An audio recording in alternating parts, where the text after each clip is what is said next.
Good morning, good afternoon, good evening. Wherever in the world you are, we are glad that you are with us. We wish to welcome you to the daily Bible study for the Sealang Church of Christ. If you have been to our building, you know where we are. If, on the other hand, you are joining us from someplace else in the world or someplace else in the Philippines, we are located in the city of Silang, Cavite, Philippines, on Alganaldo Highway at kilometer 42. This makes us about 30 miles or 50 kilometers south of downtown Manila. We are glad that you are with us, and we hope that our study of God's Word is of benefit to you today. We've spent the last few classes dealing with the examples of obedience, the facts that these examples can teach us, they can provide us with examples of the early Christians following the commands of Christ. We can see that examples are used to edify the early Christians. We can see that examples are used to clarify and help us to apply commands to our life. And so as we move past that, we want to take a look at what is understanding the place of examples. You see, most of the difficulty that concerning examples is centered around the nature of examples. It is for this reason that we have to understand the relationship between biblical examples and direct commands of God. Although I've previously said this, it is really important that we reemphasize this piece of information, since this is an area where most Bible students misunderstand biblical records of recorded behavior in the first century. It's important to establish a consistent method by which we approach the examples in the New Testament, because people have often failed to understand the record of examples. We have left ourselves open to some contentions over the process of applying these examples. You see, examples find their authority in the commands. Examples do not have authority, in other words, do not have inherent authority. In other words, it's difficult to say that an example is binding if there is no command behind it. The recorded example that a particular individual did something in the first century or the early church does not make the example a law. Therefore, examples are never given the same authority as direct biblical commands. An example receives its authority from the command that stands behind it or doesn't. Because of this, the example can never carry the same authority as a direct command. The authority of any example that we might want to bind on men must have a command behind it. It is therefore the command that is being obeyed, not the example that we see recorded in the Bible. Now, there are two types of commands that are given in the Bible. Does anybody know what they are? Positive command and negative command. Close. Anybody else? Direct and indirect. Generic and specific were the words I were looking for. Generic and specific. Okay. These commands always come with a declarative statement with reference to the specific details of a command. An example of obedience indicates a specific way that the command or the declarative statement can be carried out. With reference to the generic aspects of any command, the example only illustrates one way the command can be fulfilled. Go to James Give me James chapter 1 and verse 27. James chapter 1, verse 27. Leilani, you're first.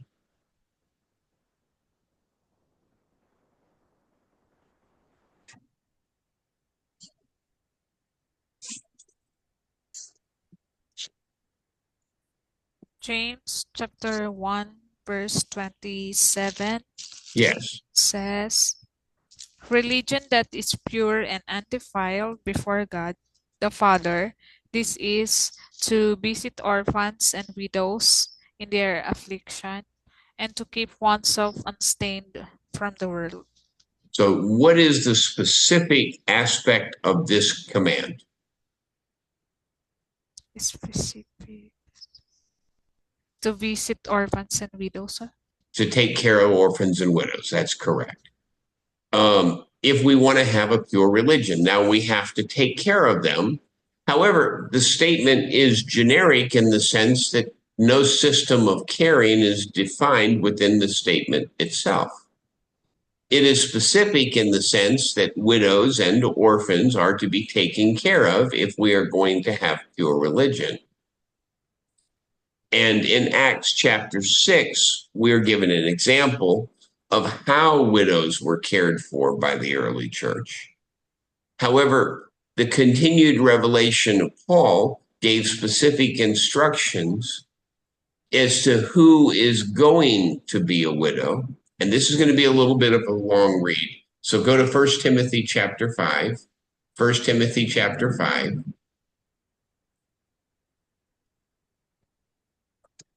And start us in verse 3. Rochelle, go as far as you want.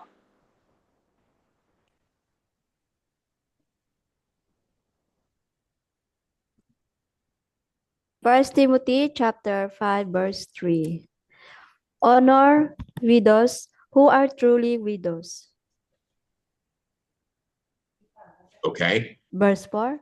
You go as far as you want to go. But if a widow has children or grandchildren, let them first learn to show godliness to their own household and to make some return to their parents, for this is pleasing in the sight of God. Okay. Pick up in 5, please, Janet.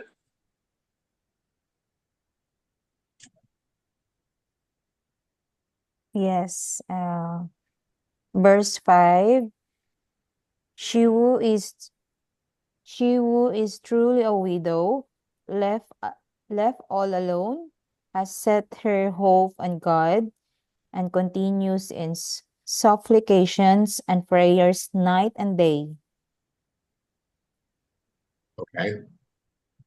That's 5. 6, please. Burley, go as far as you want.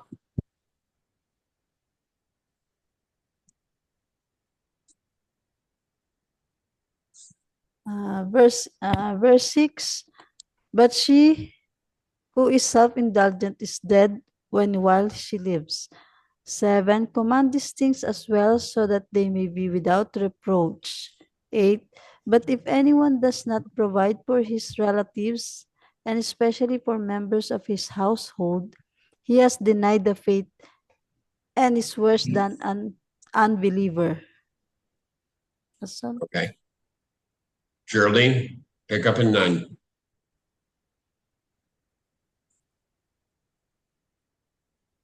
Let a widow be enrolled if she is not less than 60 years of age, having been the wife of one husband. Fred, pick us up in 10. Go to 13. And having a reputation for good work, if she is brought up,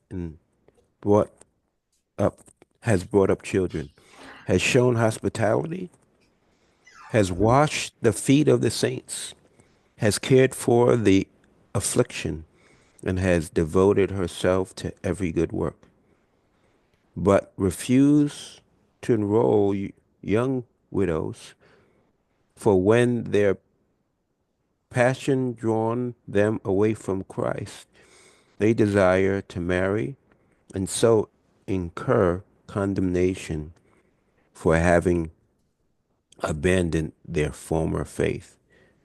Besides that, they learned to be idlers, going about from house to house, and not only idlers, but also gossips and busybodies, saying what they should not.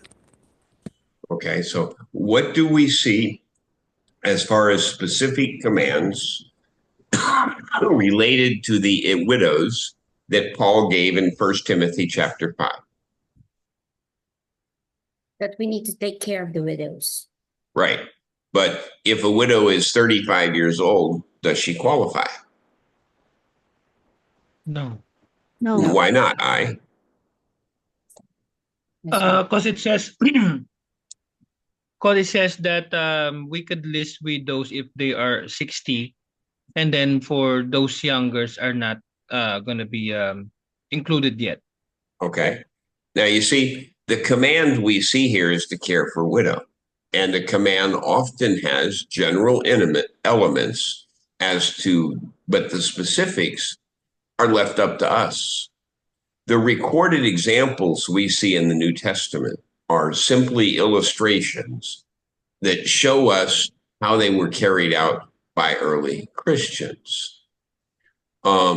We cannot, therefore, bind the example that comes from Acts chapter 6 of appointing 7 men concerning the administration of the widows. This was a command of the apostles to the church at Jerusalem at that time. What is important is that the specific command to care for widows was being obeyed. The incidentals surrounding the reenactment of that command are not binding examples. You see, with the generics of command, the New Testament example is usually only one option as to how that command is fulfilled. Let's see Mark chapter 16, verse 15. Mark chapter 16, verse 15. Giselle.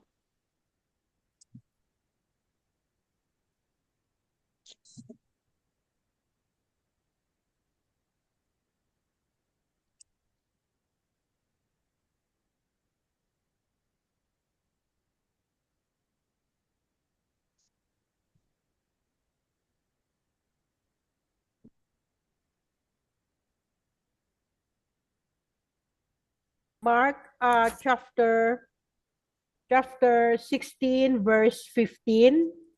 And he said to them, "Go into all the world and proclaim the gospel to the whole creation."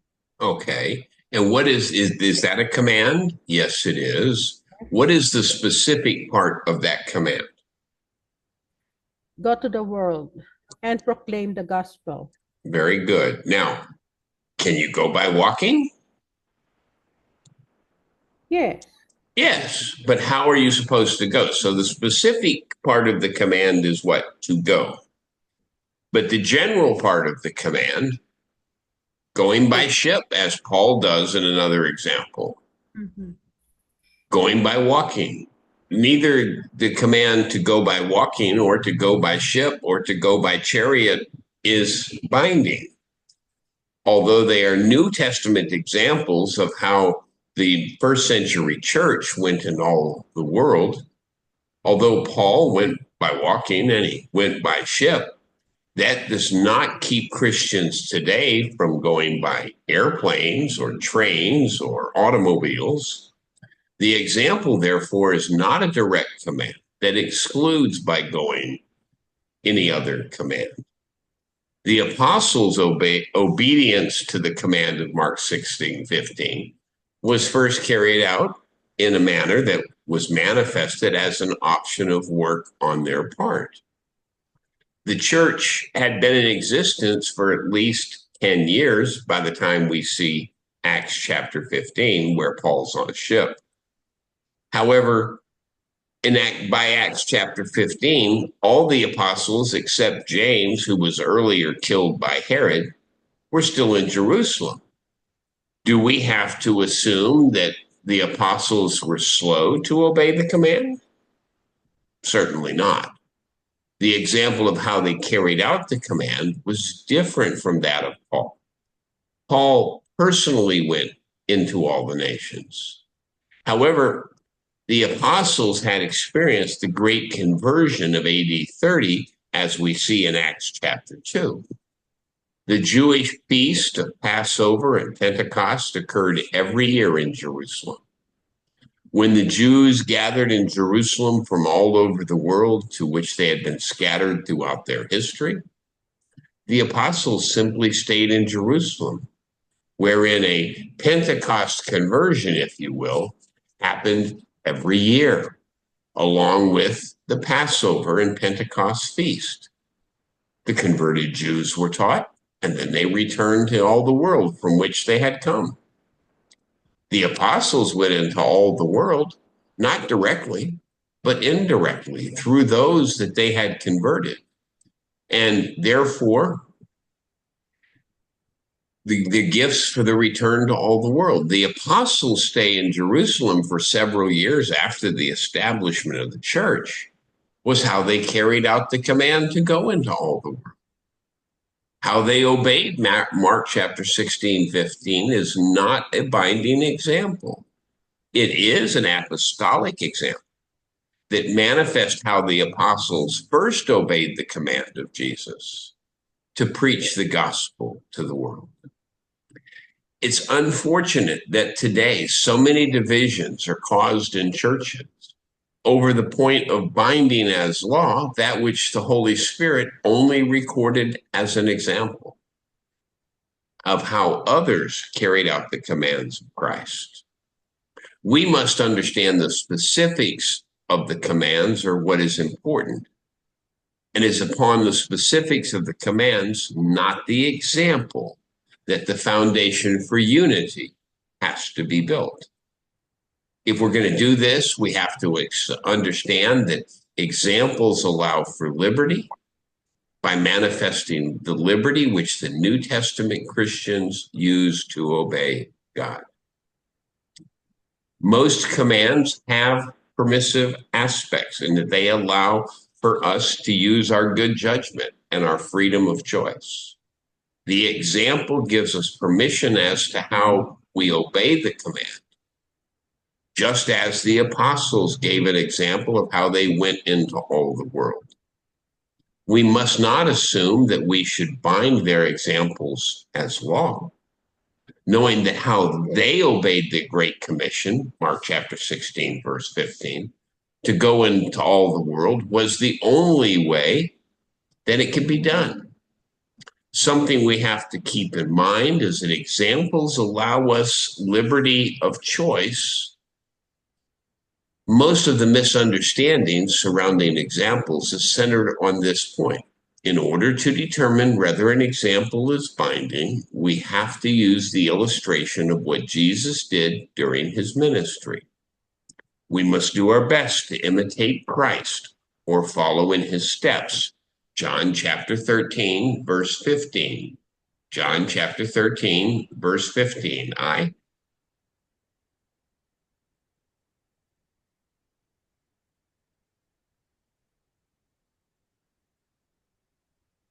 13.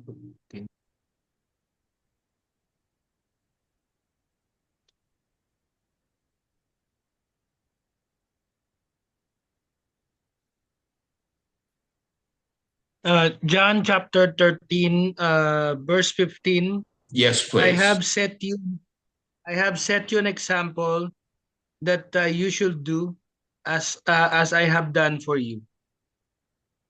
Okay. And 1 Peter chapter 2, verse 21, Cora? 1 Peter 2:21. 1 Peter chapter 2, verse 21. And it says, "To this you are called, because Christ suffered for you, leaving you an example that should follow its steps." Okay, so we see in John chapter 13, verse 15, and in 1 Peter 2:21 that Jesus Christ set us an example. But this does not mean that we have to do every example of Jesus. As we study through the list of things that Jesus did during his ministry, we have to ask ourselves, is the example binding or not binding for our obedience today? Matthew chapter 4 and verse 2. Matthew chapter 4 and verse 2. Vanessa?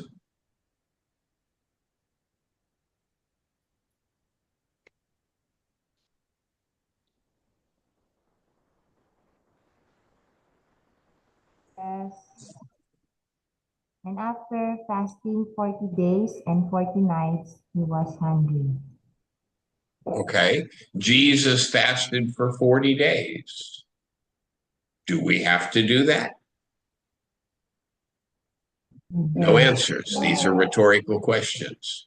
Fred, you're still there. Little Chris, give us Matthew chapter 9, verse 35. Sir, we still don't have a Bible. Oh, that's right. Sorry about that. Matthew chapter 9, verse 35. Malu?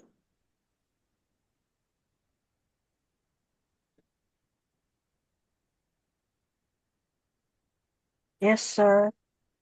Then Jesus went about all the cities and villages, teaching in their synagogues, preaching the gospel of the kingdom, and healing every sickness and every disease among the people. Okay. So what example do we see in Matthew chapter 9, verse 35? We should preach the gospel. He preached in the synagogues, right? And heal the sick. Right. Now, that's not a power we have, okay? But the question is, do we have to teach in a synagogue? No. Well, that's a rhetorical question because we each have to answer it for ourselves. Matthew chapter 5 and verse 1, Big Chris.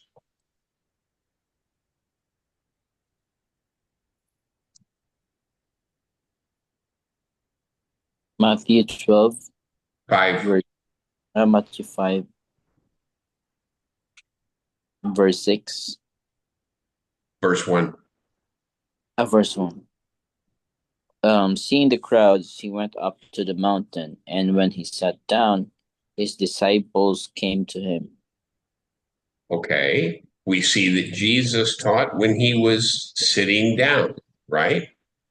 Is it a requirement that we then teach sitting down? Matthew chapter 13 and verse 2. Lailani? Matthew chapter 13, verse 2 says, 15. 15. 13:2, sorry, my apologies. 13:2. 13:2, and great crowds gathered about him, so that he got into a boat and sat down, and the whole crowd stood on the beach. So it's the same question. Is it a requirement that we get in a boat and sit down because Jesus gave us the example of doing this? No. Matthew chapter 14, verse 23. Matthew chapter 14, verse 23. Rochelle?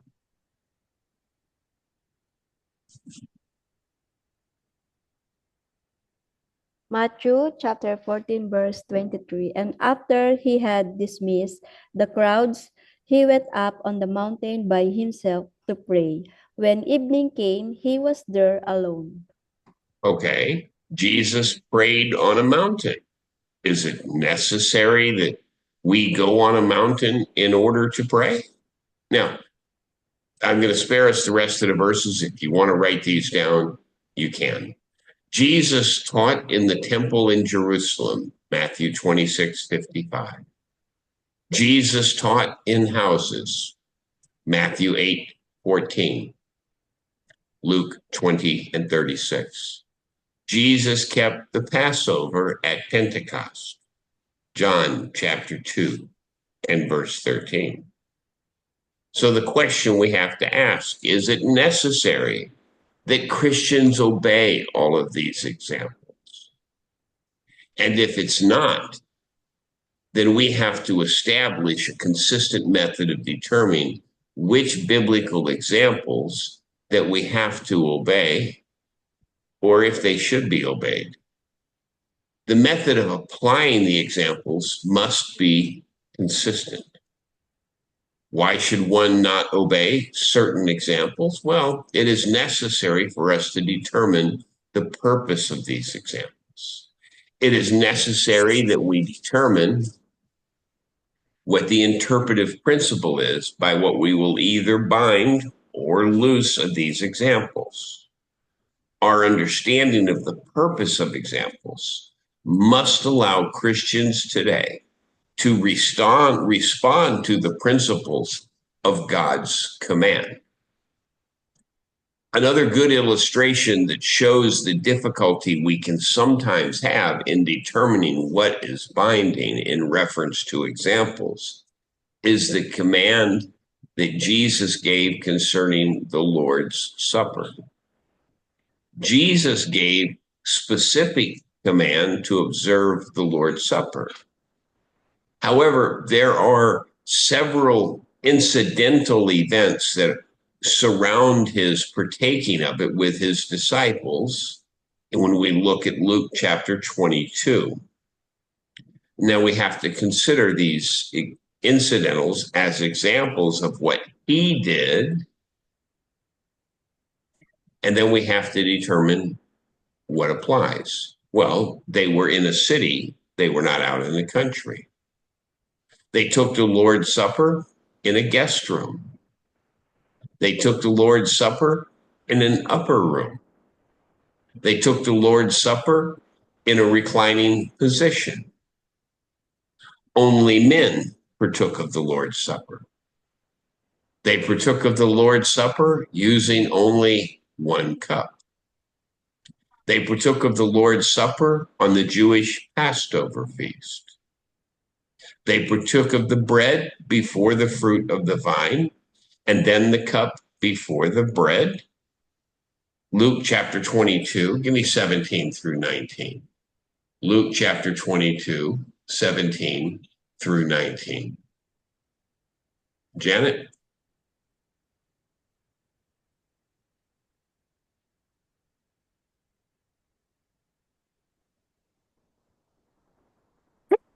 Excuse me.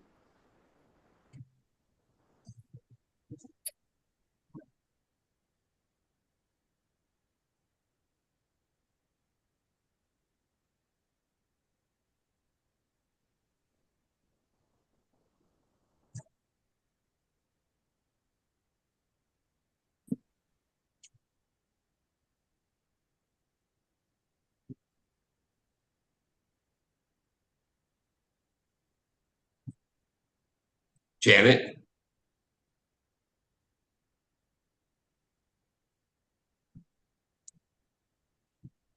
Yes. Luke chapter 22, verse 17, is it? 17 to 19, yes. 17. And he took a cup, and when he had given thanks, and he said, "Take this and divide it among yourself." Verse 18. For I tell you that from now on I will not drink of the fruit of the vine until the kingdom of God comes. Verse 19. And he took bread, and when he had given thanks, he broke it and gave it to them, and saying, "This is my body, which is given for you. Do this in remembrance of me." Okay, now, is it necessary that we take the bread before the fruit of the vine? Is it necessary that we use one cup? Is it necessary that we partake of it on the Passover feast? Is it necessary for only men to share in the Lord's Supper? Is it necessary that we take it in a reclining position, in an upper room, in a guest room, or in a city? You see, these are all incidentals related to the example that Christ set for us And I would be hard challenged to tell you we have to bind those on people today. And with that, I'm out of time.